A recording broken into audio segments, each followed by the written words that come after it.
Welcome back to the Comic Book Bullies with Nerds New Bully. Me host Leroy, aka the hand that rocks the cradle, with my co-host.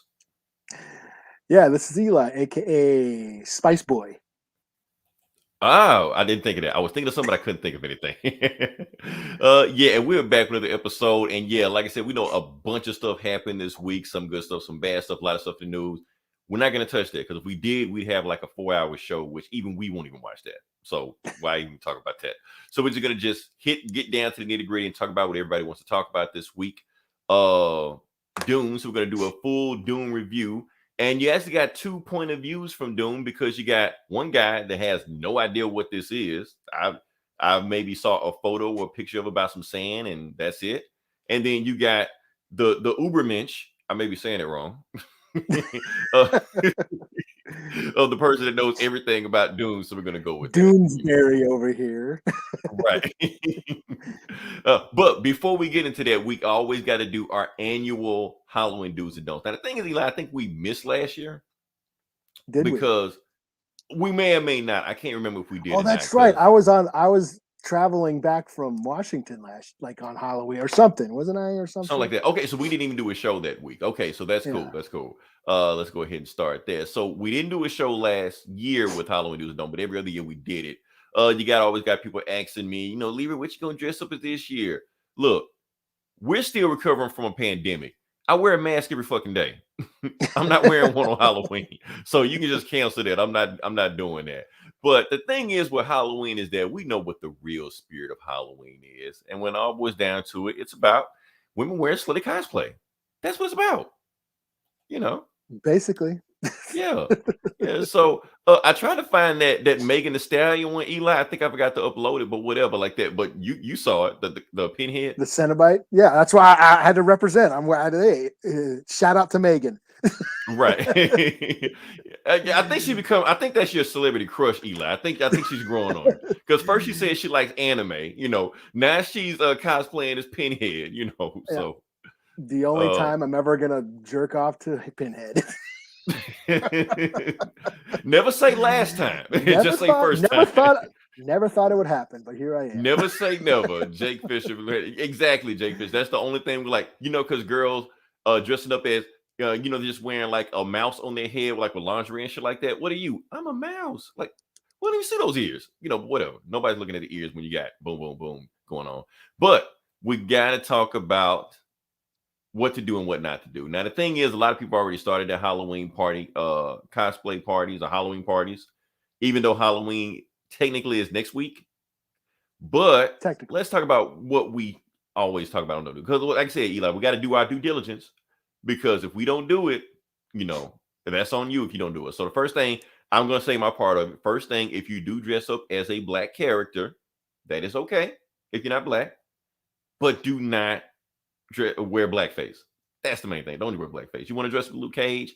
You want to dress up as T'Challa Star-Lord? Much people doing that. That's cool. But why would you dress up as T'Challa Star-Lord if you're not black when you just dress up as Star-Lord?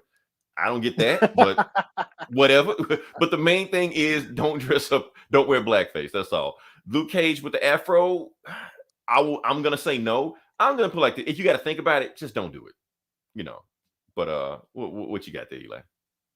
Oh well, it's being native. Yeah, it's Halloween is a conflicting. I love Halloween because I'm into horror, but also I hate Halloween because I deal with ignorance. So yeah, don't dress up as an Indian or a native, or don't do it. I mean, there's native. Hey, we're coming out with it's been a big year for native representation with Reservation Dogs and Rutherford Falls and Blood Quantum and all that stuff. So you can dress up as any of those characters, but don't put a headdress on.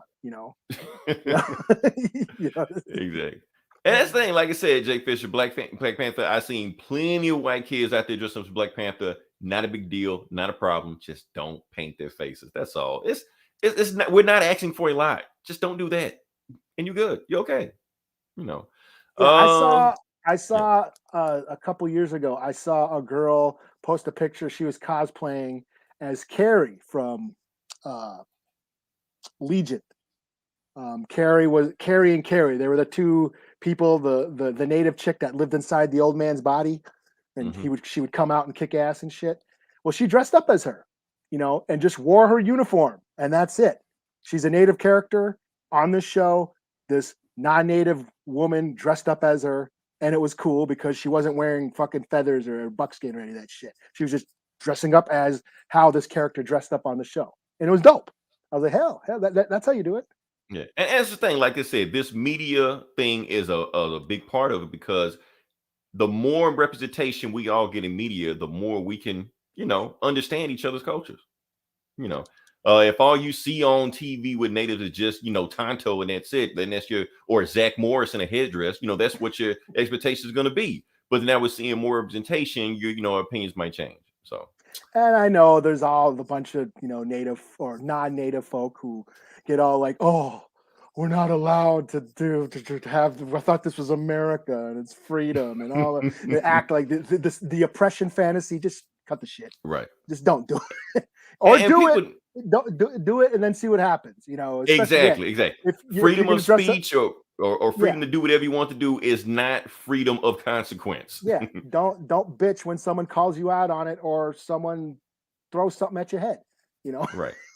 Like you play stupid games, you win stupid prizes, Yeah, you dress up as a native, but you're not going to go to the res doing that shit.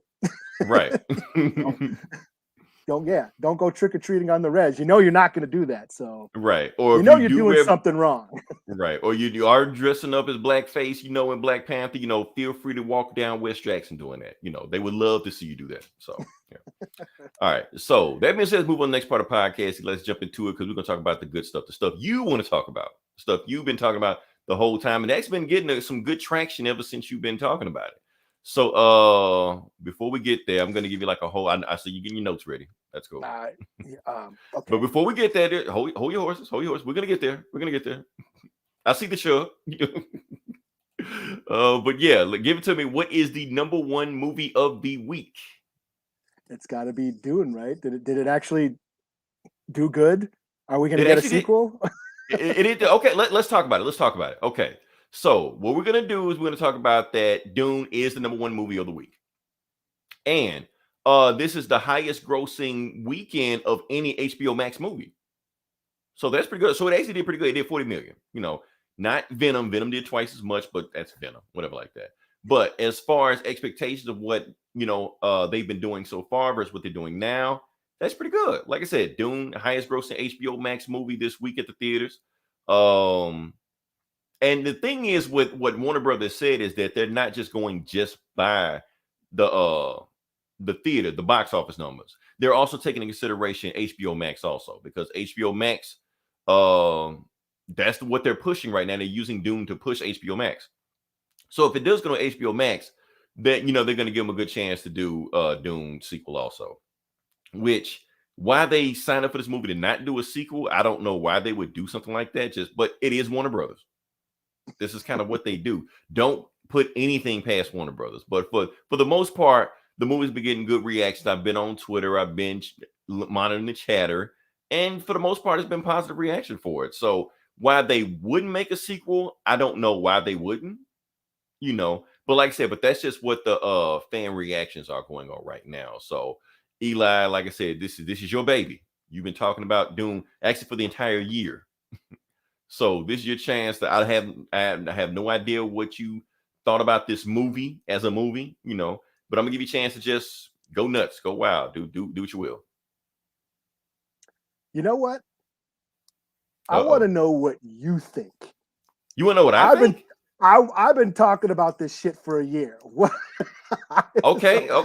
So what do you think? You're the noob. You're not familiar with the story or the universe. What do you think going into this? What did you think? See, I didn't want to change the mood, Eli. I know you was on this high, and you was just like, oh, from the heavens. You never know. You never know. I mean, because I'd like to just hear your thoughts. Hear a fresh take. Someone's with fresh eyes looking at this, who's got no idea what this is about, and see how well did it translate. Did it translate? For new viewers. Okay, so I'm gonna just lay it out there what I thought about it. Bottom line, I liked the movie. I didn't love it, but I liked it. even though I made this bullshit ass post about I saw it how cinema's supposed to be made, where I put up, my cell phone there. No, I actually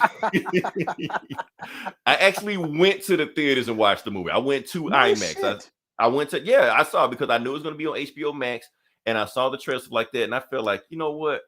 I feel like if I watch this movie at home, because I know everybody keep bragging about their 70-inch TV and their ultra doltra surround sound, something like that. I don't have that. I have a shitty TV, a shitty surround sound system. So I know if I watch this movie on that system, I'm gonna hate this movie. So let me take my ass to the theaters, pay the big bucks, watching the IMAX. I got an IMAX theater, and I watched it, and I felt like the IMAX experience was awesome. I felt like I made the right decision doing that, because as far as like the imagery of this movie, this may be one of the most beautiful movies I've ever seen. Just as far as like artistry and stuff like that, I'm like, oh, this is just a beautiful movie. Every scene looks like a painting. You can just freeze frame it, and it's a poster. I'm just like, oh man, that is awesome. And the funny thing is, like, y'all always talk about how Dune is such this most expansive story of all time, and it's got all this glossary and Wikipedia pages and website stuff like that. So I'm thinking it's gonna be some kind of dense thing that I can't get into. But honestly, I felt the story actually kind of easy to follow. Okay, that's what I was wondering. That's what I Yeah. was wondering. Yeah. I mean, like I said, I know they spoon fed you this stuff, which I'm glad they did. But no, I didn't find the movie hard to follow, anything like that. Nowhere did I feel like I was lost. I understood where everything was going, so I was fine with that.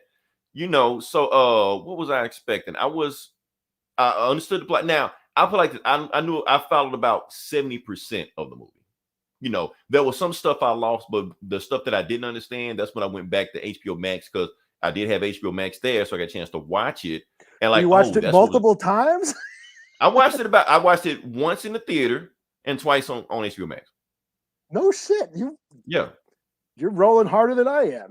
Yeah, because I actually wanted to catch, what did I miss here? What I missed here? Because when I watched it in theaters, it was like a big thing. Like, so if they hate these guys, why did they drag them all the way out to this desert planet just to kill them? Like, it didn't make any sense to me in the theaters. But I'm watching on HBO Max, it made sense because they explained. I just missed the dialogue. They were like, the reason they did it because this hell desert planet really didn't have any outside communication, so they can kill them and just pretend like, hey, we don't know what happened to them. They just died. Where if they attacked them on their home planet, that would have been an act of war for everybody else. Well, it was a setup. I got the part. Yeah, it was a setup. It was all political, chess is what they were doing. Right. So that was a little part I missed that I thought was a plot hole, but they actually explained it. So like, okay, cool. So that part I liked. Trying to think what else. All the actors was awesome. I mean, like I said, everybody in this movie that I liked, almost everybody, with actors I liked before. Josh Brolin, awesome. Rebecca Ferguson, awesome. Oscar Isaac, awesome. Jason Momoa is Jason Momoa in this movie, just doing Jason Momoa shit. So I mean, you're gonna like that. But that's where the problem is. I don't know these guys' names. I just know that, Jason Momoa finna do some Jason Momoa shit. I know his name is Johnny Utah or Hannah Montana, whatever the fuck his name is and the shit. I don't know, but I know Jason Momoa when I see him, so I connected with these actors, not necessarily the characters. And I feel like that is the problem of the movie, as far as how it translated. I agree. I do agree with that. So that the movie was beautiful. It was, immersive. But it was kind of soulless and kind of passionless, and I'm not gonna say boring. It wasn't boring at most parts. Some parts I did feel like I was kind of nodding off a little bit, but it wasn't all through the movie. I feel like the most I was nodding off was like towards the end after the siege, when him and his mom just walked through the desert. I was like, okay, y'all going a little bit too long with this desert shit. We get it, but they build up to something. No, I agree. I agree. The movie looked great, but it lacked like tension. Right. I mean? It's like I wasn't into the characters. Like I'm looking at the movie and I'm looking at this beautiful painting, but I don't feel like I'm in the movie. Yeah, I don't feel like I'm connecting. Yeah, the dramatic like suspense that's in the books, that it was kind of missing. I felt, And so, like I said, you're just looking at a beautiful painting. That's what it felt like. Yeah. So that's the problem I had with the movie. Now, like I said, that's why I said I liked it, but I didn't love it. Did I have an issue after I paid all my money to watch the movie? No, I felt like I got my money's worth. When I went to the movies and watched it, I felt like I got my money's worth. So I'm not complaining about that at all. I enjoyed it. I liked it. I hated the ending because I felt like it just ended. It didn't even end on like a good ending. It just stopped. Yeah, Like the no movie shit. just like the credits roll, just like what? You know what the fuck Yeah, going on? You know, that's my biggest thing is they kind of chose like that's where they're gonna end it, really? You know? right? Like Like even in I Star get, Wars, we yeah. get Star Wars as a trilogy, but at least that had the big battle before everything goes to shit. You know? Needed more Zendaya. I'm gonna Yeah. come back to that. Needed I'm more gonna come back framing. to Yeah, that. the framing were barely in this movie. I'm gonna come back to that in a second because I feel like that's gonna go to a bigger part, but I'm not gonna get to it. I want you to gush over it first, and then I'm gonna come circle back to Zendaya. Okay. But yeah, but that's how I feel about this movie. It was a good time. Like I said, if they make a sequel, I'm waiting for it. I'm gonna be there and again in the front row seat, opening day, watching it for the sequel. Mainly because I feel like they gave me half a movie, so I need to see what the hell, what else happened. So I need to see that much at least. At least I'm excited to see what happened to the next one. All the people that didn't show up, that was kind of like hinted in this movie. We know they're gonna have a big part in that movie next. I'm waiting to see this, but like I said, I had an interesting time. People are saying, is it the next Star Wars? Is it the next Lord of the Rings? It's not on that level, but maybe the second movie would just like blow my socks off and be like, and then I put on that level because I can't really say much about this movie because, like I said, it's half a movie, Mhm. and they don't even pull any punches about that. But that's Well, okay. they So I'm even gonna just give, said Dune, yeah, Dune Part One right at the beginning. It is Part right, One. yeah, Um, part one, and when you watch the movie, you kind of know. You're like, wait, that's it, you know. But I'm trying to think what else could I say. But yeah, that's my rating. I'm gonna give it a rating. 3.5 out of 5. Like I said, it was well worth it. I do feel like if I watched this at home, my rating would have been lower. I do feel that. And I do feel like mhm. a lot of people that are complaining about this movie saying it's boring and slow, it didn't keep my attention. I think those are the people that watch the HBO Max. I think those are the people that don't have a 70-inch TV with the ultra wide surround sound system. They are the people that watch it on their phone, and just was like, yeah, this movie sucks. Of course it sucks if that's how you watch it. Contrary to popular belief, how you watch a movie will determine how much you like a movie. So that's my thing. All right, Eli, it's your show now. Okay. Well, damn, you saw it multiple times, so I The only podcast watched is it. yours. Do as you Yeah, please. yeah, I only watched it the one time. Mhm. But I want to watch it again. I'd like to see it on IMAX just to like, yeah, get that experience Mhm. because I think it deserves it. Because like you said, yes, this movie looks great. It's beautiful. It's epic. The scale is immense. Um, but yeah, it was lacking a little bit of the dramatic weight that I was. That's in the book, you know. Mhm. And yes, it did end very abruptly. Um, I was like, that's where they're choosing to end it, you know. So I was like, I was kind of like, what? That's it, you know? Because me, being a fan of the old movie and reading the books, I could have watched like at least another half hour of it, Right. because But I I mean, but felt, like I said, but that's a tough sell for people like me yeah, that don't know this shit. because it didn't This feel 2.5, like it was like 2.5 hours. It didn't feel. It felt pretty fast I paced. felt it. I Oh, felt it. okay. That's I just mean, me. yes, there were moments where it was very, and that's my thing. It, that's Denis Villeneuve's style with all his movies. His movies are very slow and dreary. You know what I'm saying? And that's how this was. It was very kind of somber Oh, and I do monotone. also want to say that this is his highest grossing opening weekend of all time. Like this is Well, highest yeah, grossing movie. Yeah. because he has like he makes these big blockbuster type movies, but they're also kind of like avant garde too. Yeah. Like art house. Yeah, but Yeah, this. yeah. So I think that's kind of a tough sell for most especially the audience these days. The Disney Marvel audiences. Right. Um, We have ADHD, we know. So yeah, that's why they make these yeah, movies. yeah. So, but I think that was the thing is like the movie looked great, but it just lacked tension. You know, there was a lot of stuff that was left out, and I know they had to like this Dune is a very expansive world and it's a lot to cram down somebody's throat if they've never, if they're not familiar with it. But yeah, there were some key elements that I think that I was looking for, being a fan of the book, that I was like, wow, because they left out, the Spacing Guild, barely touched on that and what their purpose is. The Spacing Guild is they're the navigators, they're the ones who take the spice and navigate space travel. But see, that's the thing. I think if they did go through that, but does that really pertain to the plot we're talking about now in this movie? Yeah. Well, it basically it emphasizes how important the spice is and how important Arrakis is, Dune, the planet. That But they said without it. spice, But they yeah, said they at the kind beginning of of the just, movie, yeah, they kind of just, yeah, they sort of like exposition dump, but yeah, without spice, everything shuts down. There's no space travel. There's no commerce. There's no trade. Spice is addictive. It's the rich folks are addicted to it.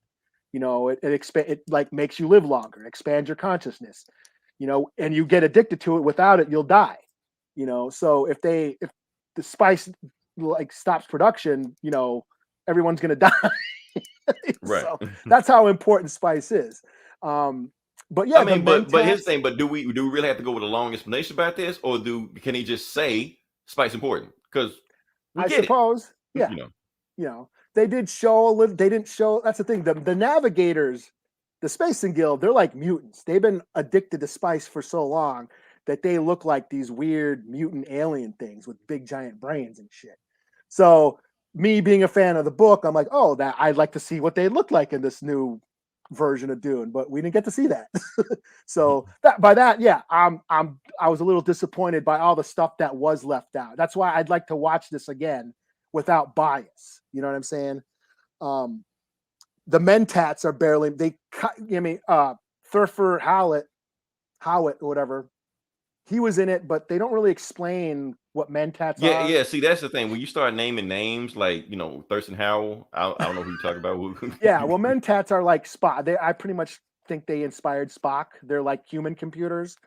See, in this universe, there was a war against machines, and computers are now banned. So now they train people to be human computers called mentats, and they're all logic, no emotion, basically inspired Spock. You know, yeah, and the frame back to the Fremen, they were barely in it. They kind of fucking gloss over what they are. They're this indigenous population on Arrakis. They've been dealing with invaders throughout for hundreds of years. Yeah, and they do mention Harkonnens being barbaric to their people, and then up and leaving them, and the Atreides coming in, and they're supposedly going to have the Lisan al-Gaib, which is their Messiah. So that was in there. And then, of course, the Bene Gesserits, Jessica, Paul's mom, she is a Bene Gesserit. The Bene Gesserit are like psychic nuns, kind of like Jedi, I guess. But they've been sort of secretly manipulating the government for like thousands of years. They have this breeding program where they're like taking all the wealthy bloodlines, all the best genes, and making these powerful beings. And Paul is a part of that. Paul is part of that breeding program. And so it's just a way to control. It's what's that? The first man, I think they briefly mentioned that when I watched. Yeah. Like, well, the thing is, and I'm not going to get into I'm not going to totally geek out, but yes, it's this. They were trying to breed a ultimate emperor, but Paul kind of fucked him up. Jessica giving birth to a son rather than a daughter, because Bene Gesserits are only supposed to give birth to daughters. Yes, that fucked everything up. So Paul was sort of this abomination in the Bene Gesserit's eyes, but he was a part of that program. And it's just a way of manipulating wealth, keeping the wealth in these royal houses. You know what I'm saying? And they mentioned the Missionara Protectiva, which is where they've been planting like superstitions throughout the galaxy. And Paul mentioned that in there as well. Like when they first land on Arrakis and they start worshiping them and all. Yeah, stuff like and they're like, "What are you doing?" They're calling, they start calling him the Lisan al-Gaib, and they're like, that's the word in framing for Messiah. And then Paul goes, "Oh, so the Bene Gesserit's been planting superstitions. That's the Missionara Protectiva, where they've gone around the galaxy and basically gone onto all these planets and said, oh, there's a Messiah coming." And it's just a way to control the population. Basically, it's a comment on religion being a form of control. So they made up this fairy tale of this Messiah on all these planets. So whenever they land on the planet, oh, I'm the Messiah, and then that indigenous population will worship them. So it's a way of, it's mind control, essentially, form of control. And yeah, the politics, it doesn't get into that as much as, like you said, why you were unsure why the Atreides were sent to Arrakis. Well, they were sent, there was a setup because Atreides, the House Atreides, they were starting to befriend the Fremen, and they were learning the Fremen's battle techniques, and they were starting to rival the Sardaukar army, which was the Emperor's army. Those stormtrooper guys that came down, the blade of the Emperor and all this. Yeah, those guys on the planet. Yeah, they're basically a planet, a prison planet, and their prisoners are being bred like these super soldiers, and the Sardaukar. So they're rivaling the Atreides army, are learning a new form of fighting from the Fremen, and that threatens the Emperor. So the Emperor is like, okay, this guy's army is going to best my army. We got to take him out. So it's basically an arms race. It's James Herbert commenting on the arms race, the Cold War, right. The atomic race back in, because this was written back. This what I got from, since we're going to start talking about symbolism and metaphors and all like that. Briefly, from what I saw from the movie, that's why I said the movie seemed like it was pretty easy to follow, because basically what it all boils down to, two warring nations fighting over Jerusalem for resources. That's basically what it was. Spice is basically oil or gasoline. Spice is oil. Jerusalem, Middle East, whatever. Yeah. And like I said, they're highly religious. They believe all this stuff like that. So that's all it is. That's why I looked at a frame like this, and I was just like, that's easy to understand. Yeah. I mean, like I said, it was going back in the 60s. It's happening now. Yeah. Yeah. Yeah. So that like a lot of the politics are laid out in the book about how the houses are warring against each other. And basically they were, the Emperor used the Harkonnens to take out, the Atreides. So he could still have the best army in the galaxy. Essentially, that's what it was. It was an arms race. There was a scene that I thought would be in the book. Would be in this movie. It's the dinner scene. And it really, because the first half of this book is like a lot of James Bond, like espionage and spy shit. It's Duke Leto trying to figure out who's the spy, who's trying to sabotage him, because he knows there's a danger. He knows he's been set up. He knows it's a trap. So he's trying to fish out, who the traitor is. And at one point, everyone thinks it's his wife. It's Jessica. So there's this whole like plot line where he knows it's not Jessica, but he has to pretend he doesn't know.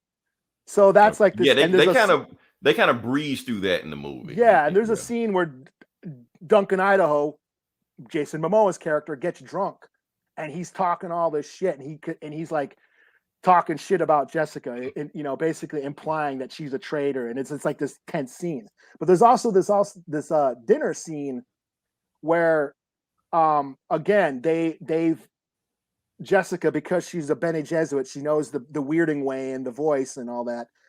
She knows there's a spy present at the dinner table, and Paul does too. So it sort of highlights Paul's developing his powers, and again, the intrigue and the danger that House Atreides was in. And I thought that would been in this. So here's how I played out in the theater, because I could feel people in the theater thinking, like I said, we knew there was a spy going around. So we didn't know who. Everybody was guessing, is that the spy? Is that the spy? I didn't guess it. I didn't guess the spy at the end until and then when it finally appeared, revealed who the spy was. Everybody was like, you hear some people in the background, I knew it. And the other people like, oh, so that was pretty interesting too, because it became like a whodunit for like about 10 minutes, the movie. Yeah. And it was Dr. Huey. It was that doctor. And the thing is, they barely touched on him, because he had a close relationship with Paul, and he was close to the family. And they don't really get into why he betrayed the Atreides. It was all about his wife, because the Harkonnens had his wife. Mm-hmm. Would have worked better see, that's the thing. See, but it was a TV series, wasn't it? They did make Sci-Fi did a TV show. Yeah. Like back in the early 2000s. I never saw it though. But here's the thing. Like, people say that it should be worked as a TV show. You're not going to get this director working on a TV show. That's the thing. Like, so scope. Yeah. Of this scope, it's going to be CW. So would you rather have this or would you rather have the CW? You know, you got to Yeah. pick your poison. You know, You'll be on the what's it called? What's the thing that they shoot the Mandalorian on?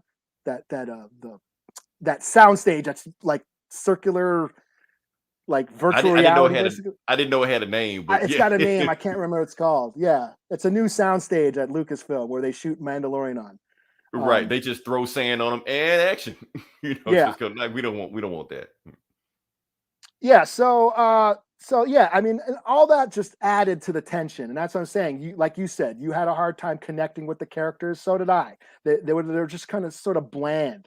Um, and yeah, as far as like slow, I mean, I wasn't bored, but there were some very somber, monotone moments. Almost where I was like getting ASMR, like tingles and shit. The Mhm. whispering, and it was all that the Hans Zimmer, ooh, that Right. soundtrack where I was just kind of like, I'm gonna start dozing off The because this, soundtrack grew on me. The soundtrack yeah, grew on me because they had that Scottish Braveheart type sound to it. Was the bagpipe in the novel? I don't know, but you know what? I don't know about the bagpipes, but Gurney Eh, Halleck, Josh Brolin's character, he yeah. plays this thing called the balisette, and he's always singing songs. So there was none of that Okay. Because in I the just thought movie, like a bagpipe just popping up out of nowhere in the future in space was weird. I'm like a which is bagpipe? weird, But is because I always thought like the Atreides were kind of like Spaniards.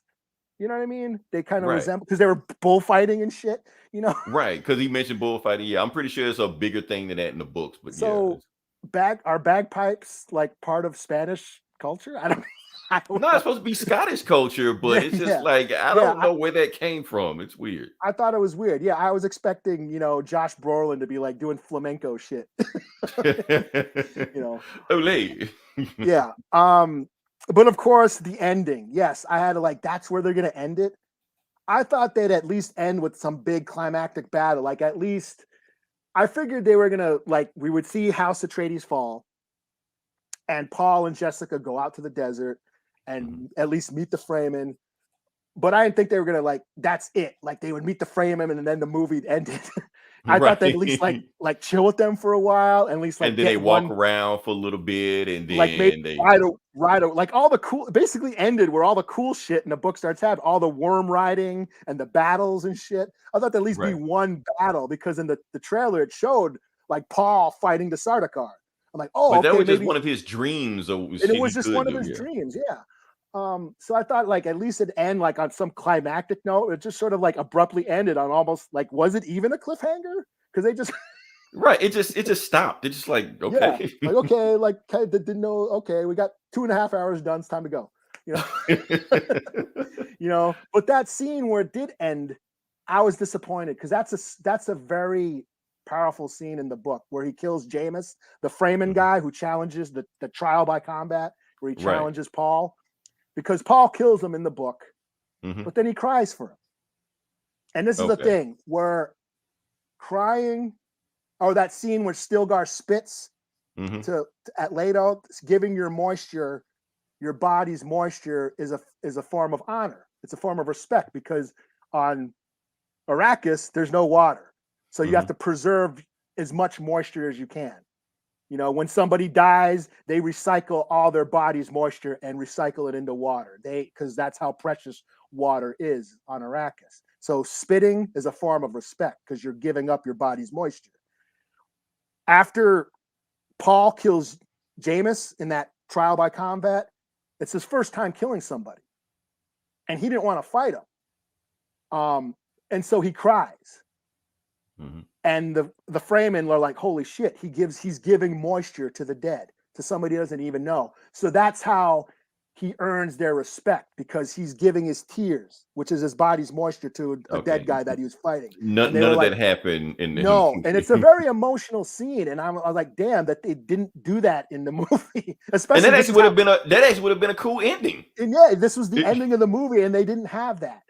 That Right. this is a very an emotional moment, and that's how the Fremen are like, wow, this guy's crying for this dude he killed. And in the book, that guy's Jameis's family end up like taking care of Paul, because he showed his opponent respect like that, Mhm. who cried, gave up water for him.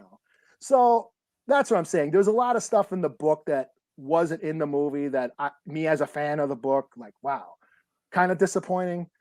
But yeah, I mean, I didn't think the movie sucked. I did like it. There's a lot of stuff to like. I did like the scope. I did like the massive, epic, immersive world. I thought the interpretation of the universe that was in this movie was great. All the planets, Caladan and Giddy Prime looked dope. What's it, the Salusa Secundus, where the prison planet where they're breeding the Sardaukar. I thought that looked dope. And everything looked awesome. The score was cool. The feel, the atmosphere was cool. I liked the vehicles. This was written back in 1965. So the space race was very early, so space technology wasn't really developed yet. So all those ships are kind of in the book where they don't kind of make sense. Those dragonfly ships or whatever. Yeah, the ornithopters, they look cool. Yeah, the ornithopters look cool. Yeah, Arrakeen, the village that they live, that city, Arrakeen or whatever. It's all built. It's all a bunch of pyramids because they all got to live underground because of the heat, the desert heat. I thought that was cool. The Harkonnens, I thought Vladimir Harkonnen looked cool. He's just, I wish there was more of him. I thought he was like really kind of gross, Right. And I'm glad they didn't try to make him like a sympathetic villain or try to see it from his angle. No, he's just evil. Just evil for the sake of being evil. And he's kind of creepy. Whereas like in David Lynch's movie, that guy was kind of over the top and campy. This guy was more creepy. When he's floating, like when Leto's dying and he kind of floats over the table, just eating food and shit. I thought that was cool. And of course, the Bene Gesserit. I thought they were that scene where they arrive and it's all dark and in shadows and the score. And it's raining and Yeah, I thought that was really creepy and cool. And the Gom Jabbar scene. The test that Paul he puts his hand in the box. Right. I thought that scene was great. That whole the litany of fear, fear is the mind kill. I thought that whole scene was probably my favorite part of the movie. One of my favorite parts because, it really shows Paul, showing that how powerful Paul is. Again, he's got this training, the Bene Gesserit training, the weirding way. He's being trained as a mentat. He's being, he knows the voice, like that Jedi mind trick thing where they can use the voice to. Right. I mean, like I said, we can go all day talking about the stuff that George Lucas took away from this to make Star Wars. Yeah. But So that's why when he gets to Arrakis, the spice starts to manipulate because that's what it does. The spice expands your mind and consciousness. So being that he's trained in the Bene Gesserit way, he knows the voice, he's being trained as a mentat, and he's already part of that breeding program. He already had all these abilities built into his DNA, and the spice amplifies it. And that's how he's be able to, he starts having all those visions, and then his basically third eye opens and he's able to see, the jihad that's coming and all that. And basically realizes that, there's no way one man can rule the world, basically, that there's no such thing as a Messiah. And that's kind of the point of Dune, Okay.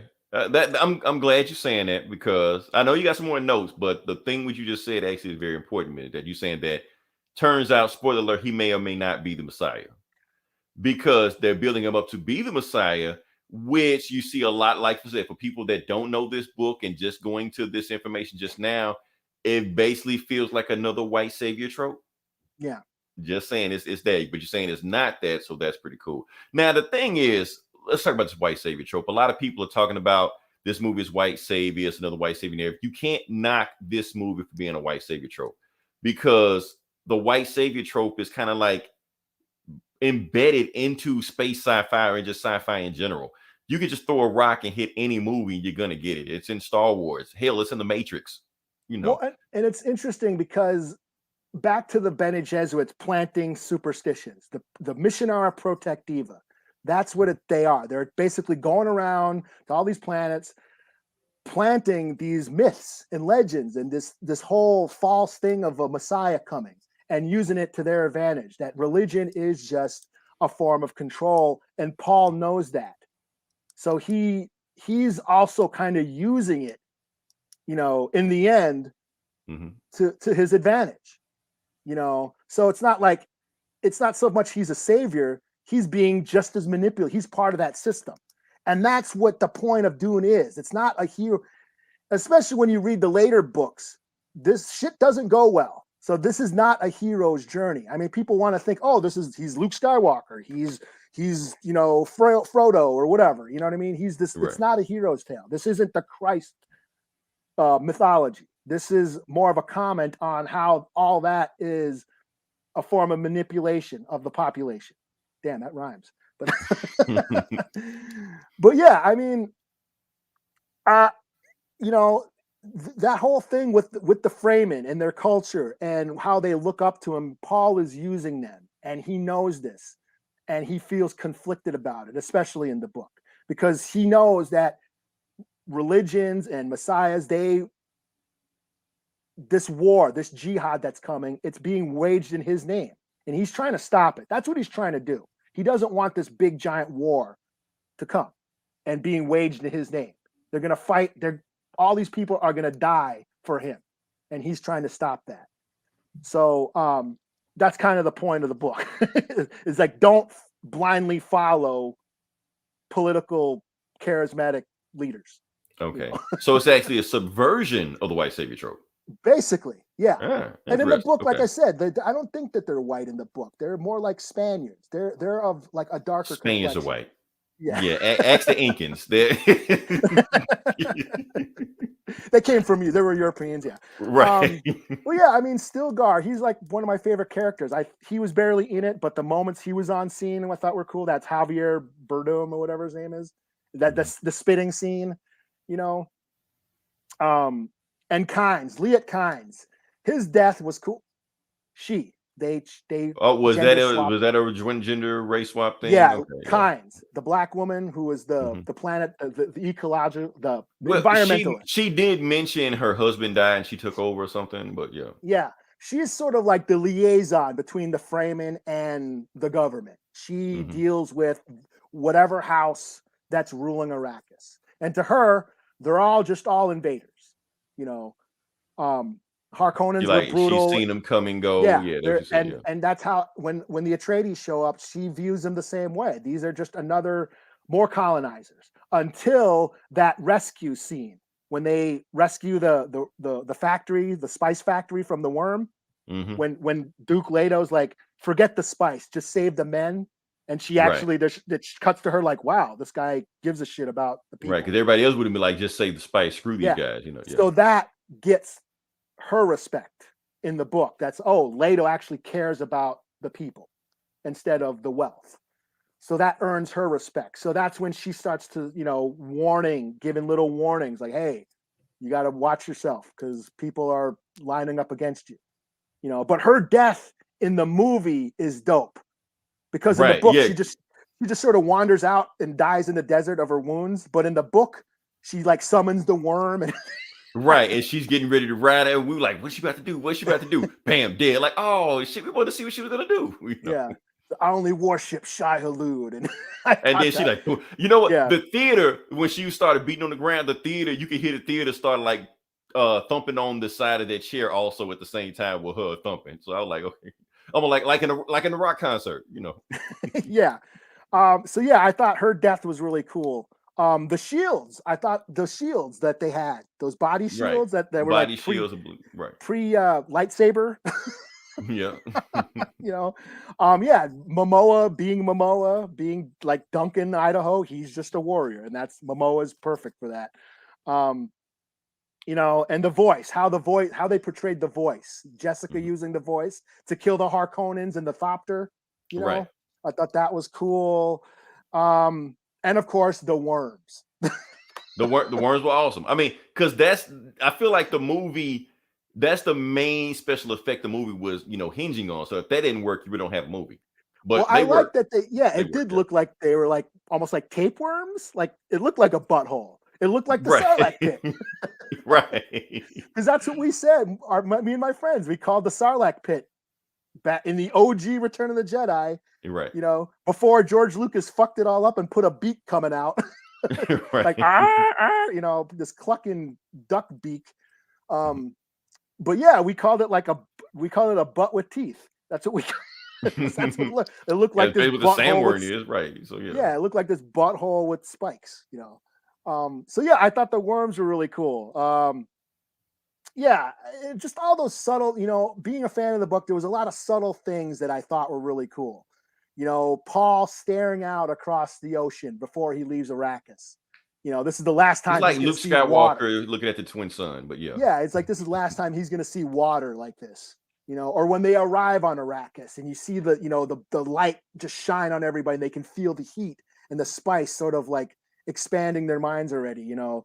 Little things like that, the hand signals heard using the sign language, you know, uh, you know, yeah, all that stuff. Those little, you know, the spice, yeah, showing the spice sort of like glowing in the air and how it's affecting the effect that it's having on Paul. Like Yeah, he's just look slowly, like cinnamon. Just like yeah, yeah, essentially, and it's slowly affecting his consciousness, like throughout the movie. It's like each time he goes out there, he gets a whiff of it. It's slowly expanding his mind, you know, and it all comes to a head in that tent when him and his ma are in that tent, and he finally right, because says, the "What?" tent was filled with spice also, and it Yeah, and started he bringing out, finally yeah. goes, "What did you do to me?" You know, that's when he has the big realization. He gets that big, huge vision of the ever expanding universe, and he sees all these possible futures. He sees the war that's coming and his children and all this shit. And he's like, "What?" And he knows, like, damn, this is all fucked up. And then he like lashes out at his mom. So that's another key scene in the book. Um, but yeah, you know, like the nature versus technology theme, you know, I like that scene where um right before they leave Caladan, the Atreides, that ship, that big giant ship that rises out of the water, and you see all Mhm. that water displacement, and then that there's the scene of the worm coming out of the ground and how the sand rises, this ocean of sand rises. It's almost like the same shot, but they're opposites. So that whole nature versus Ah. technology theme. So yeah, Oh, cinema art, I see yo. you got an eye. You got an eye for It's real cinema. You know, but yeah, just I thought the key elements were there, but yeah, it just sort of abruptly ended, and I was like, what the hell? So I want to see it again, like I said, without bias, just to go and like let go of my expectations, having read, you know, the books and stuff, and just sort of take a fresh look at it. I want to see it in the IMAX and see how that goes. let's see what we got here. Yes. What's the guy name? Yes, Dene whatever the Denny director's name. Villeneuve or whatever. Whatever his name is. Villeneuve. He pretty much said the first movie is all set up, the second movie is all action. That's what he said. Yeah, So that's where Paul starts training with the Fremen. That's where they start riding worms and the bat. They basically he launches his attack back at the Harkonnens, and it's big battles and shit. You know, so yeah, I mean, he kind of had to do it because, like I said, this world is very immersive, very, very expansive. So most of the movie had to be set up. You have to explain this world, have to explain the rules and what you can do and what you can't do, and all stuff like that. Otherwise, you would be lost. yeah, You can't just throw you in the world and just do. Even though Star Wars did that, Star Wars did just throw you into the universe and just figure the shit out. But yeah. This is good. that, This is yeah, evil. Bad yeah, guys, good guys, blow shit up.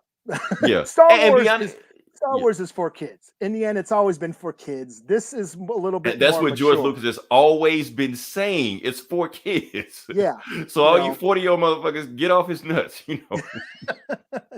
But yeah, this is more mature. This is a lot more heady. You know what I mean? A Right. lot more But at the cerebral. same time, you still got the good and evil. I mean, Yeah. all that's still there, which makes the movie easy to follow. And I'm glad that, you know, I read the books more recently instead of, because if I would have read this when I was younger, I probably wouldn't have understood it the way I did. You would have missed all this stuff. Yeah. Exactly. Yeah. And reading it like at this juncture in my life, I picked up on all the politics and the, you know, the overlying social commentary and what, you know, what he was trying to say. Like, this isn't Star Wars. This is not, it inspired Star Wars and inspired Star Mhm. Trek and all that shit. But it's not that. He's, you know, James Herbert was an environmentalist.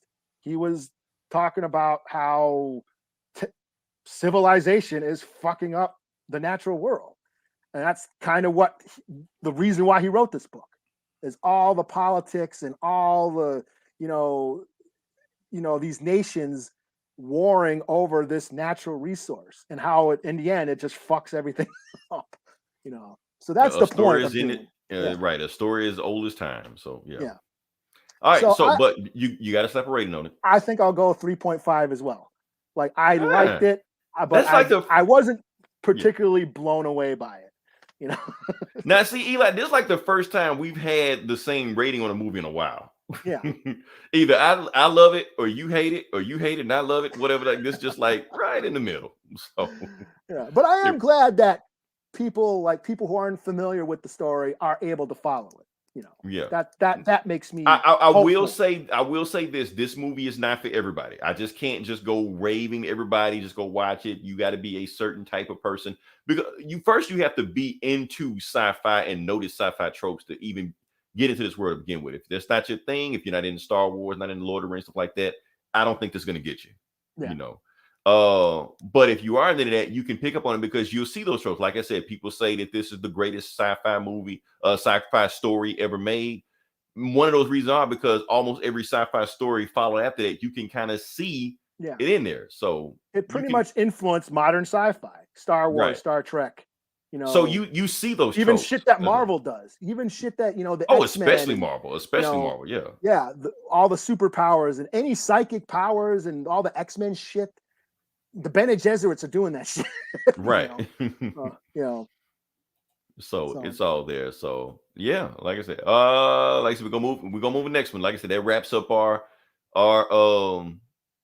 Dune, but we got more show. People stick around. We're gonna move. We're changing gears, but we're gonna talk about more stuff. And Eli, this is also on you. So I don't know what this is, but I'll let you talk about it. Oh, I know you've been going. So whatever this is, Okay, this is just I just noticed this like the other day. So, Cannibal Corpse, death metal band, one of the bigger death metal bands, more popular death metal bands. Their lead singer, George Corpse Grinder Fisher, yes, aka Corpse Grinder. I guess he's being canceled or something. I guess so. On World of Warcraft, he had a character. And they dropped it or something, or they erased it or deleted it because he said some bad words like 15 years ago online during some gameplay or something. So some homophobic terms. So they're deleting his character. Wow. So just another example of cancel culture kind of losing its mind. I mean, it was 15 years ago, man. Right. Mob mentality. That's all it is. Yeah. So yeah. What are you gonna do? Yeah. All right. So I guess it's on me. Now we're gonna move on to the video game section, even though I'm kind of cheating because this isn't really video game section material, but I'm gonna make it video game section material. And we're talking about the Uncharted trailer. Now, I am not going to post any footage of the trailer because social media trips. And I'll put on there. We're going to get the whole video snatched down. So I'm not even going to go there. I'm going to just briefly talk about what I thought about it. I liked it. I'm feeling pretty good about it. I do feel like almost everybody is miscast in this. Tom Holland's miscast. I'm sorry. Mark Wahlberg as Victor Goddamn Sullivan. Come on, man. It feels like they're more or less, they're not really it feel like they're using this to push these actors. Like this is a studio, this is an actor vehicle because they're really trying to make Tom Holland a thing. And I'm trying to say people stop trying to make Tom Holland a thing. Yes, he's cool as Spider-Man. Anybody can play that role. All you got to be is a geeky white dude that can pull off a onesie. Boom, Spider-Man. That's it. As far as anything else he acts in, here's the thing. His voice is too squeaky.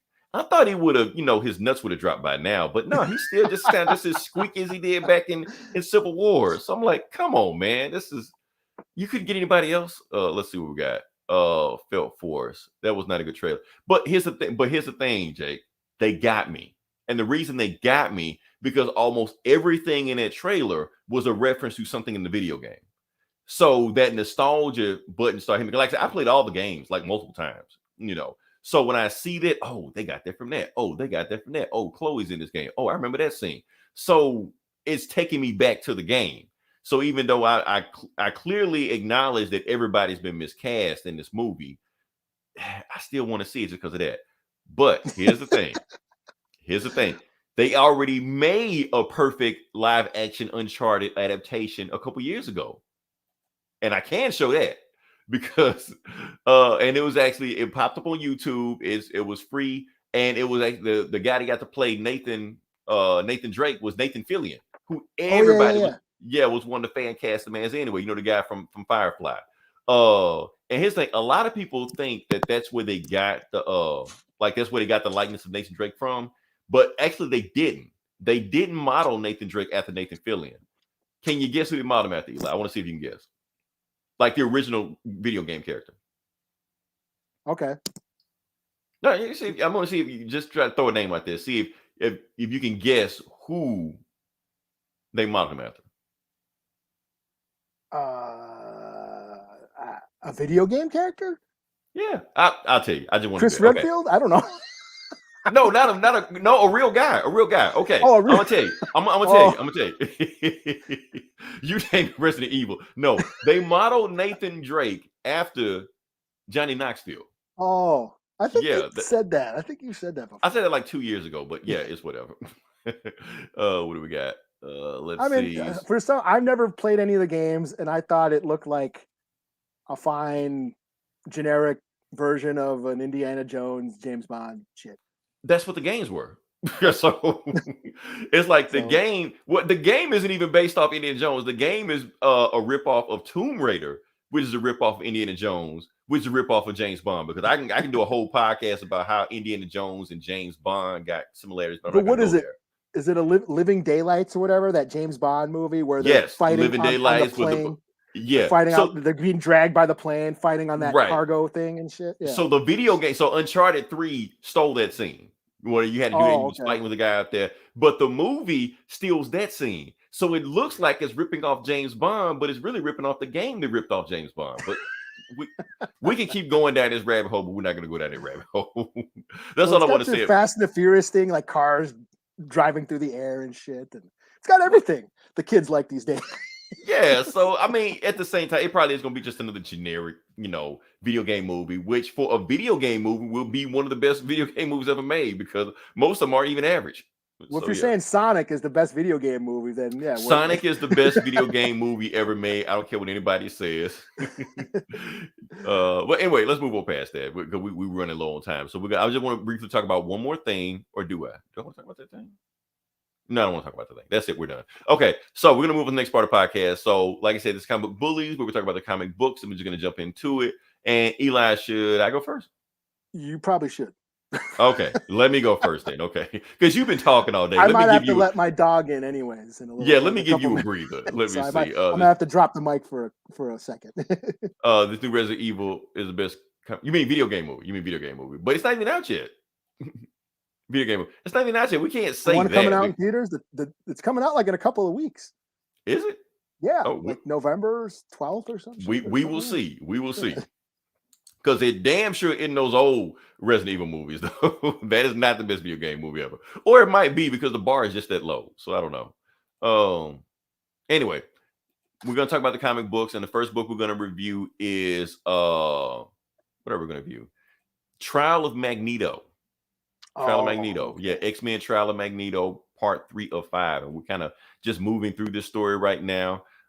Basically what's going on is that the last issue, the Avengers and the X-Men cornered Magneto. Magneto finally confessed to being Scarlet Witch's murderer. But as soon as he did that, Scarlet Witch showed up at the end of the book. So like, what the hell is going on? So let's just jump into that. What's going on is that Scarlet Witch is there and she's kissing Vision. And she just like, Wanda, what are you doing back? I'm glad that my wife is back. And she's like, wife, what are you talking about? So the thing is, so Wanda was reborn by the Cerebro, but the thing is, they had old files on her. So she only remembers shit from like her early Avengers days. So all the No More Mutants and Marion Vision, all like that, and WandaVision, also like that, she didn't know any of that stuff. This is old Wanda, well, young Wanda, and then we got North Star beating the shit out of Magneto because. Yeah. Oh, then her kids show up. That's right. Her kids show up. Billy and Tommy. She doesn't recognize them. They're like, "Mom," they're like, "I don't know you." But then that's when I think Jean Grey and Rachel Grey, they just like, you know what? We realize what happened. Let's just put her memory back. So, but we're gonna give her just the high points. So they give her all the memory back, just the main stuff that fanboys remember. Like what do we got here? When she went crazy and almost killed the Avengers, when she went crazy and almost killed the Avengers, when she went crazy and almost killed the X-Men. So yeah, that's all Wanda stuff right there. But then that's when happened. They get attacked by some kaiju monsters, I guess. So that's pretty much the rest of the book. The Avengers and the X-Men team up to fight some kaiju monsters. Um, and then Wanda is trapped in some kind of time warp or something like that. And she realized, oh, this is chaos magic, and some kind of white witch is on the other side about to fight her. So they fight, and then That's not Cloak and Dagger. No. Not Cloak and Dagger, no, because he got the black cloak. It's not Dazzler. No, if it was, I mean, I'd buy this book twice. But then the person with the white cloak take their mask with their hood off, and it turns out it's old lady Wanda. Oh shit. So yeah, I guess this book is getting kind of random lately. That's what it's just like weird shit happening. Like, okay, it's supposed to be about the trial of Magneto. Why are they fighting Mothra? I don't know where that shit came from. So yeah, I want to be famous. We are famous. We're comic book bullies, son. Right. CBB, bitch. It's tens of us everywhere. Anyway, but yeah, I give this book a 3 out of 5. I keep going just because I want to know where it's going. I'm gonna go close the door real quick. Go for it. I keep talking about WandaVision. But yeah, matter of fact, I'm gonna take you off and just go, man. Hello, TV viewers. Okay, I'm back. All right. So yeah, so I'm gonna keep following this book, but I really don't care too much about what's going on in this book because the whole thing is about who killed Wanda, but Wanda is still alive. So it's like, what's the point of this book? But they're still gonna try Magneto for whatever reason. I don't know. So would you say she's not dead and he's still on trial for murder? Well, okay, so she is dead, but she's not dead. Fuck it. Okay. Yeah. What book you got next? I'll do this Phoenix song, Echo #1. Cool. Okay. In props to Native American Indigenous Heritage Month, we have a Native book in Marvel written by a Native. So not Brian Michael Bendis or yeah, well, Jason Aaron gave the Phoenix Force to Echo, Maya Lopez, and what was that event where they had to fight for the Phoenix Force? The Mortal Kombat Phoenix Force War or some shit. It may not be, but I forgot it already. But yeah. So Maya Lopez, aka I'm gonna call it Fight of the Phoenix. It may not be that, but that's what I'm gonna call it. Yeah. So Maya Lopez, Echo, she has the Phoenix Force, so she's like ill as fuck. And the book opens and she's just like taking out like bad guys, like melting them and shit. I thought that was ill. Like in the like page 2, she's just like murking motherfuckers. Oh well, damn. Okay. Yeah, and he's like burning up, like just straight up, just killing them and shit, And like, but then she's like, "Damn, I'm gonna like blow up the whole fucking town." So she has to leave. Yeah. So Daredevil, Elektra, who is now Daredevil, she comes and is like, "Yo, you're too powerful. You got this force. You gotta, you gotta learn to control her. You're gonna blow up the fucking whole world." So she goes to the moon and she's chilling on the moon. Yeah, she just goes to the moon. An Indian lady on the moon. What the fuck? So she's on the moon and she gets a text from like that Brood guy, the Brood professor. That one, I can't remember his name. Kid Brood, King Brood, whatever. And he's like, "Hell, there's a signal. You got to go check out some shit on the planet because it's got you're the only one who can deal with it." So she goes down on back to Earth, and who's waiting for her? Your boy, Forge. Okay, so Forge in the book. I told you Forge is gonna be a thing. So Forge is waiting for her. He's like, yo, Echo, you got the Phoenix Force is way too powerful. You don't know what you're doing. I gotta put you in a cage, So no. So they start fighting. There's a fight. He tries to put her like in some, X-Men mutant trap cage and shit. But then she busts out of it. He's like, "How dare you mansplain to me?" Okay, so hold on. So Kid Brood, King Brood sent her to the planet, but it was really like a trap. Yeah. Okay, cool. And Forge was waiting for her. Okay. So she takes off and goes back to, like, get this. Let's see. She goes back to literally the res, like a sign that says The res.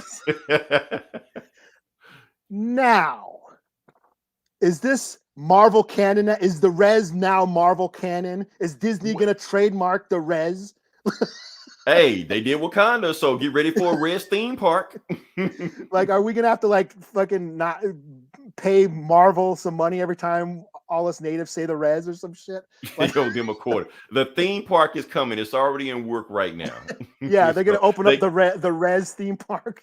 They're hiring costumers and dancers, Yeah, they're gonna here's go chop some wood.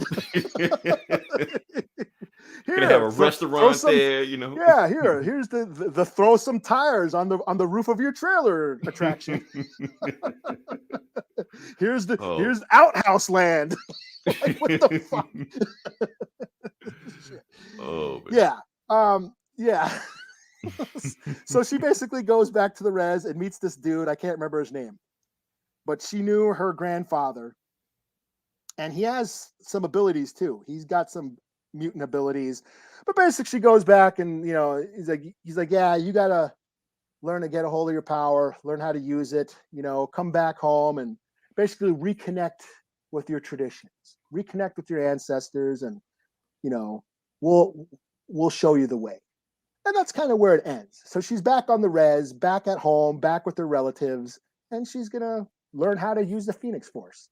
So I thought that was kind of cool. Like, how traditional values are still valuable. She's going back to her roots to learn how to, control this power that she has. And I must say that I don't know if Jason Aaron knew what he was doing, but the fact that this Native American woman has basically the power of a god, what kind of statement that says? That's like, wow, this woman has this much power. Wait, here's the thing. I'm glad they're going this direction, but I do think that may have been box checking what Jason Aaron was doing. Yeah, but that's what I'm saying. I think that's right. what his intentions were. Yes, I'm checking the diversity box. Pat me on the shoulder.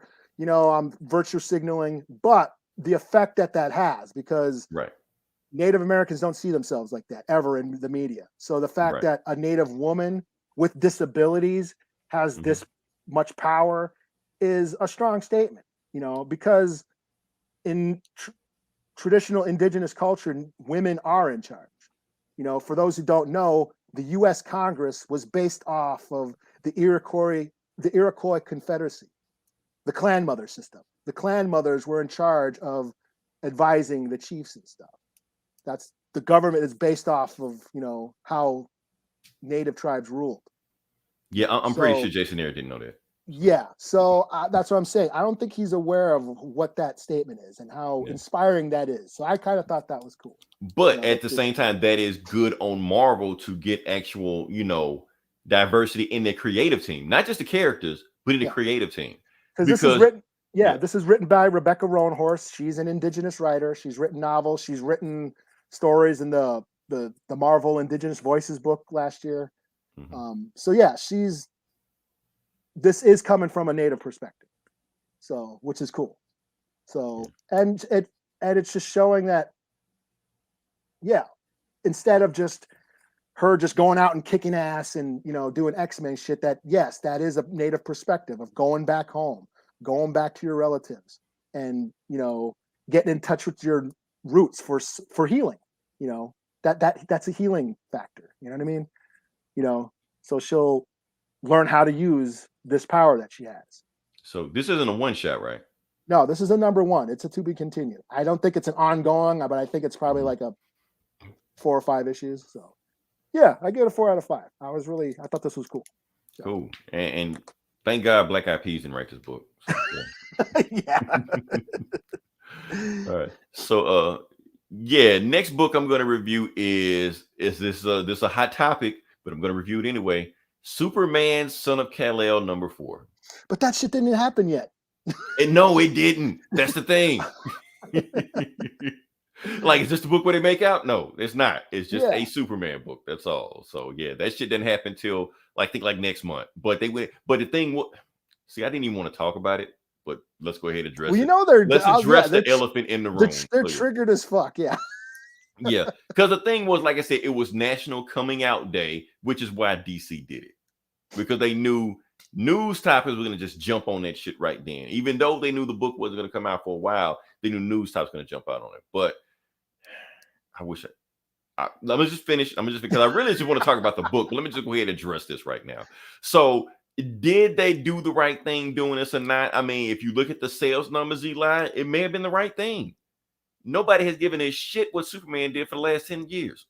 Even the movies. Or his son. Or his son. Most people didn't know who he was. This is his son is gay. It's not. Clark is fine. Right. Clark is still pussy whipped on some other planet. Yeah, he's gone. He said fuck off. He went to some other planet. You're in charge now. Let him go there. Yeah. And the moment he left his son in charge, he would have made out with a dude. So yeah, that's your Superman you have going around. But here's the thing: even though it's Superman's son is still Superman. So that's what's going on right now. I was actually going somewhere with this. Now, like I said, all of the books in this series have all jumped up in Comixology, like in the top 20 or whatever like that. Even though before, nobody gave a shit about any of these books now. But now people are starting to pick up these books and read these books now. Are they picking them up to shit on them? Probably. But they're still picking them up. And there are also some dumbasses out there, like the speculator market, that killed comics industry in the 90s. Those guys are back. They thinking gay Superman is going to put their son through college. It's not. But that's what they think. So, all right. But let's review the book. We also have some folks that are totally triggered by it and pissed off and this is a travesty. Why don't you think about the children? Yeah, like really? Now you give a shit about children? I ain't reading no gay Superman. Fuck this shit. Not my Superman. You wasn't reading straight Superman. What difference does it make? Fuck this shit. I'll suck a dick before I read this bullshit. Oh man. Yeah. Which is to me is hilarious. So it is hilarious. I mean, like I said, it's like, okay, he's by whatever. Is the book good? That's all I care about. Is the book good? Because even before all this shit came out, remember, this is one of my favorite books that was going on at the time. And we were wondering, is he gay? People were wondering. We actually, I think you called it. Gabe called it. Gabe called it. He was like, that dude is gay. I see it right now. And I felt bad because I got a gay son and I didn't even fucking. You had a blind spot. You had a blind spot. You didn't see it. Because honestly, I saw it too. After Gabe said it, I saw it. I was like, I see it. I was thinking, well, if Jonathan's gay, that means Damien's gay too. And what, gay by association? What is he a vampire? I don't know. Like, then they're gonna then they I don't know. I think you're gay. Like that's not how it works, And as much as I want to see, I'd probably like a gay Damien. I was like, they ain't gonna do that, are they? No, don't make Damien. They made the right. I'm not gonna go there. But Damien. Tim Drake, they made him gay. The one that nobody cares about. So yeah, but yeah. Oh, that's right. Yeah. Yeah. So they already got one gay Robin. We don't need two gay Robins. That's checking too many boxes at that point. So they got to have. But they have gay black Aqualad now. Yes. Oh, and that's the thing. Like the new Justice League. There are no, and I see why these dudes are pissed now because there's no straight white guys on the team now. Superman, bi, Batman, black, Wonder Woman, Green Lantern is a black chick. Flash is a non-binary trans. Like, check all the boxes. So is that why y'all hate Batman? Because he's white still. Well, even there's black Batman too. It's black Batman. So yeah, so like everybody's gone now. So that's the whole Justice League now. So that's the Justice League we have. But yeah. Anyway, let's talk about this. Talk about the book. Because I want to talk about this shit after the book. Let's just talk about the book. And that's the thing. You can't talk about the book because they dropped that shit now. So it's always in the back of your head, Is this when they make out? Is this when they make out? In the middle of him fighting a dude, Because that's what I was wondering. Right. Like he just fight like, okay, I'm done fighting you, dude. I gotta go make out with this Are they gonna make out in front of this fiery inferno? Because that'd be pretty hot. Like in the sky, like flaming. Oh shit. Oh yeah. Cancel. Now we're both canceled. Okay. Put us on the list with Cannibal Corpse or whatever, All right, so anyway. Boom, Superman. Now, for those who don't know I didn't know that was a thing. That's cool. That's the layout. What's that? The Oh, layout. you could do. Anyway, Oh, we can be yeah, like that is cool. picture in picture. Yeah, look at Picture that. PIP. Okay, Yeah. I'm gonna leave the PIP up. Anyway, what we talking about? Anyway, the main book of the book, besides Superman making out with dudes, the Kent farm got destroyed. That's the main point of the book. So anyway, they're having dinner and they just realized that they're trying to have dinner, but the thing is that they're trying to keep the calm face because Superman just left the planet. Clark left the planet. He's gone. And according to the future timeline, he's not coming back. So they're having dinner with the Kents, the grandparents, stuff like that, and they're having dinner with his friend, quotation marks, friend. Like I said, issue 5 hasn't happened yet, you know. But I feel like his grandparents know. I feel like they just know, you know. Yeah, I think they know before he does because it's grandparents. What you expect? And you know what? You kind of do. You kind of get that feeling. You kind of get that from experience. Yes, you kind of, Yeah, I think they know before he knows. But you know what? I just like. I'm gonna call them Big John, Little John. I'm talking about like in Halloween. Not in Halloween. I didn't mean it like Halloween. I meant because you got Park. Damn, I just not made that connection. I think that was in the back of my head and didn't realize it. But I was talking about Jonathan Kent and Jonathan Kent. I'm talking about like Paul Kent, his name is Jonathan, and Superman, whatever, Jonathan Kent. Big John, Little John. Because in families you always got the granddad is Big John, grandson Little John. Anyway, we go past that. John's super senses can sense that the house is about to blow up. So he uses super speed to grab the grandparents, get them out of there. And he tries to grab Jay, his quotation friend, but he can't grab him. So he was like, "Oh, the reason I can't grab him is because he's got superpowers. So let's just leave him here. Hopefully he'll be okay." So he gets the Kent side, he get Mom, Pa, Kent out of there. The house blows up, the Kent farm blows up again, and he checks to make sure they're all fine, stuff like that. He said, "Uh-oh," and you realize that I gotta stop him before they come. And who is he talking about? The Justice League. Because the first thing, Hippolyta shows up and she's ready to beat some ass. Hippolyta. Is that who that was? Yeah, that's Hippolyta. Wonder Woman. I thought that was Diana. Well, it is Wonder Woman, but not Wonder Woman. Okay. Yeah, let me get a quick brief of what this is. You're just all with the innuendos tonight. Yeah, just subliminal, just Freudian slips just coming just left and right tonight. But yeah, so we got Hippolyta, who is Wonder Woman's mother, but technically she's Wonder Woman because Wonder Woman has also left the planet. Everybody just leaving. Everybody just fuck Earth. I'm just leaving, But she's here. She's ready to beat whoever this chick's at. This is Fault Line from the last book. And Hippolyta is saying, "You fucked about hurting the Kent farm." Fault Line punches her away. And that's when the Flash shows up and the Flash is about to rush at her. And that's when Jonathan's like, "I got to stop Flash before you get there." So he beats Flash over there. So we don't, how fast is Jonathan? We don't know. He stops before he get there. And Flash didn't even see him. He's like, "Where the hell you come from?" He was like, "Don't touch her because she's not a threat." She's like, "She just smacked Wonder Woman." Well, like, "Oh yeah, she's not a deliberate threat, Then the other Justice League members show up. He was like, "No, she's cool. She's not a threat. She was a prisoner of Star last time. She got loose. What happened?" She basically said, "Somebody kidnapped me and brought me here, dropped me out of a plane and dropped me on your grandparents' farm." Like, okay, so and Hippolyta basically saying, "As long as I'm on your protection, nothing will happen to you." So there you go. So he goes. So and the Kents, they just like, "Oh, hey Hal, how you doing?" Like they just know him. Not any big deal. Like, we'll fix the house. We're gonna stay at the neighbors. We'll be all right. Be good, John. And they wave at John's friend. And like, "Don't worry, when we rebuild the house, you come over there again." Basically, So and then in a flash, I say, "Hey, let me talk to you for a second. By the way, my name's Wiley. We never met before." Like the other Flash, was the other guy. You're like, "Why are you telling me my name?" Because you're not the only guy that stepped in the role of somebody else, of another superhero. I'm a legacy character too, just like you are. So if in case you need somebody, some advice with it like that, hit me up, let me know. Plus, it's fun to have a guy that you can talk to in super speed. Like him and Clark used to do all the time. So the Justice League leave, and Jonathan and Jay asks Jonathan, "Are you okay?" And Jonathan like, "No, I'm not okay," because the Kent farm is his house also. Like he grew up at that house. It's your grandparents' house. You're gonna have a sentimental value if something happens to it. So if anything, he felt it more than the Kents did. So anyway, speed past that. he knows what's going on. There are more post-humans in that country of Gamora, and they have news, and he decided to go there. He decides to go and meet the president of Gamora, which is President Bendix.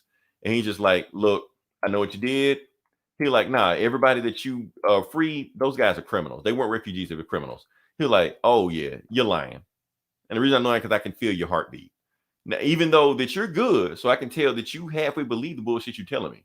But anyway, I got what answer I need. Goodbye, Mr. President. He leaves, and as he says, do it. And then that's when he meets that flaming guy again. But it turns out it's not flames, it's like solar energy, because it charges up Jonathan so much that he overloads himself. So he flies out, X-ray vision's out of control, heat vision's out of control, and his super hearing's out of control. And he hears everything because Bendix supercharged them up. So, yep, that's the book. So, like I said, I like it. Still digging it. He didn't make out with anybody, but it's in the back of my head that I thought he was, especially when his grandparents' house burned down. You're like, I just want to feel good, but they didn't do that. Didn't go there, Some monsters ball shit. Right. But the next issue is happening. It's gonna happen. So yeah. So yeah, what you got? I get Gunslinger Spawn #1. Okay, I do want to let you know something. The book technically doesn't come out till next week. So well, why do I got it now? Oh, okay. I thought you never mind. Really? Because I went to my comic store to get this because it wasn't on Comixology. Right, because I looked at Comixology and it's a pre-order for next week. I heard because of a paper shortage or some shit. I don't know. So that's what had me worried. I was like, did you get your hands on this in some nefarious ways? But I'm not going to bring that up, No, just straight up comic shop. All the variant covers and all that shit. It didn't fall off the truck, did it? Yeah. So I've been waiting for this book for a while. They introduced Gunslinger Spawn last year or something. When Todd McFarlane did his big announcement that he's going to be expanding the Spawn universe, all these new characters and new stories. I thought Gunslinger Spawn was like from back from the 90s. Yeah, but he was getting his own book. Oh, getting his own book. Yeah. Getting his own book. And, so I'm like, okay, cool. I out of all that new shit he was doing, I was like, I'll check that out. So they finally did this and it's okay. It's McFarlane writing. So does McFarlane actually write a script or does he just write as he's drawing? I'm pretty sure that's what he does. Yeah. He just because it's got his over dramatic, writing style, the darkness crept in his soul, the moon shone in the crimson sky, all that really over dramatic. You think he'd be over writing. That shit by now. Yeah, and there's so much of it. Every panel is just wordy and but the thing, if you go back and read those 80s and 90s comics, any 80s and 90s comics, they all read like that. Yeah, Like how did we get through this shit? Because we were 12 years old back then. That's true. You know what I mean? I can just look at a picture and see the moon in the sky. You don't have to tell me how dark the moon is. You don't have to over-explain this shit. Yeah. Yeah, it's the moon. It's a dark and stormy night. I get it. You don't have to fucking write, a paragraph. But I feel like I should have read all these books before coming. This doesn't feel like a #1. Oh, okay. It's one of those books. Yeah. Yeah, I think I should have read Spawn Universe and King Spawn and all that other shit first. Because this kind of just jumps me in a story where, Cagliostro and some other factions of heaven and hell are planning some shit. And then Gunslinger Spawn shows up and finds this kid whose dad is into some dark shit too. And then he fights a demon, which is cool because it's Todd McFarlane drawing action. So okay, so Todd McFarlane did draw this because I thought it was gonna be that Brett Booth guy again. Okay. Oh, did he draw it? Or let's see. No, it is Brett Booth. Yeah, because always somebody like McFarlane drawing it, but it's not McFarlane. Plot, yeah. No, Todd McFarlane did not write or draw any of it. No. Oh, so it's Brett bad Booth. on. Yeah. Okay. But it does have that McFarlane feel, like you said, and the action is cool, like him fighting this demon and shooting it, and yeah, it's about it to be continued after. And then there's like some short stories that are okay, like flashbacks of him back in like the 1800s dealing with lynching and then bounty hunters, and a story about how his weapons are all magic and shit, and how they can kill angels and shit, and you know, yeah, just old Western stories, which are kind of cool. But the main story seems a little, I don't know, convoluted because I don't know what's happening. I haven't read a Spawn book in a while, so it was 3 out of 5. Of course, the art is dope. It's Spawn. It's McFarlane. You know what you're getting. But Okay. Do me a favor. Hold the book up one more time. this Just is go. a variant. Whose is this? This is a booth cover. So Okay, that's this Boo. is Okay. Cool. Looks pretty and good. it's got Okay. yeah. Cool. So Okay. cool, yeah. And some of the Nice. art, some of those battle scenes, some of this, this where he's fighting the angel is pretty cool. You know what I'm saying? Nice. Okay. So it looks like some pretty good art there. I mean, it's Brett Yeah, Booth. Brett Booth is good, but he's like the guy you get when you can't get McFarlane. So which yeah, is what this book is. So yeah. So it doesn't have that pack a punch that I was hoping, you Mhm. know. So I don't know. All right. We'll see. So 3 out of 5. Cool. All right. So my last book is Nubia and the Amazons, #1. Yes, Nubia finally has her own solo book. We've been asking for it, and they finally listened to us. But Is is this it the one who got a really? TV show first? No, that was Wonder Girl. Oh, That was somebody else. So, oh yeah. By the way, this is also Wonder Woman's 80th anniversary. So before I do this, I'm gonna recommend 5 Wonder Woman graphic novels after okay. this. Yeah. But let's just jump into this. What do we got here? So first off, let's look at this cover. Oh, wait, boom, there we go. Cover's awesome. The afro just flowing all over where stuff Oh, is like that what that. that is? Oh yeah, that is pretty cool. Yeah, then she got like the cloth on the back like that. So I'm like the cover. So that's like honestly, that's probably one of my favorite covers of the year. You know. But let's just jump into the story. Is the story any good? That's the main thing. And then keep in mind, this is Nubia and the Amazons issue 1 of 6. So it's a mini series that is bleeding into Trial of the Amazons. So let's jump into it. So we're in Themyscira, this like centuries ago, and coming out of the water of the Well of Souls, you got a naked ass Nubia. So she's coming out the water. And what the Well of Souls is that, and this woman named Magala, she's basically saying she's the keeper of the Well of Souls. Any woman that dies from violence to man is reborn in Themyscira. So that's what happens. But the moment that happened, she soon as Nubia came out of there, the well of souls closed up. And for centuries, no woman that died from violence was allowed to come to Themyscira. So that was it. So like that sucks. Centuries later, we have Nubia waking up, and somebody's in her bed. Back to Nubia. So you get what's going on. Anyway, she gets on her Amazon dress and stuff like that. Her Amazon garb. Because for those who haven't been keeping up, Nubia is the queen of the Amazons now. Like I said with the last book, Diana is off in space doing some space shit. Hippolyta is now the Justice League Wonder Woman. So now Nubia has taken Hippolyta's place, who's taking Diana's place. So I also like the design of it right there. You know how she's missing the left breast or the right breast, because that's what Amazons did. They actually cut off their right breasts to make them better archers or some shit.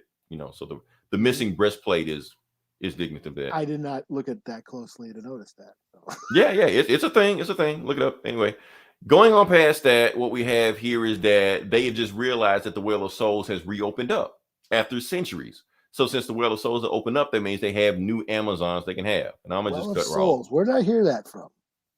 I looked it up, but I couldn't find anything. So whether or not that's a thing or not, I don't think know. that's from Indiana Jones, isn't it? Where the snakes were at? Where they found the What? Ark? The Ark? Okay, I'll look it up. maybe. Good. I'll look it up. Okay.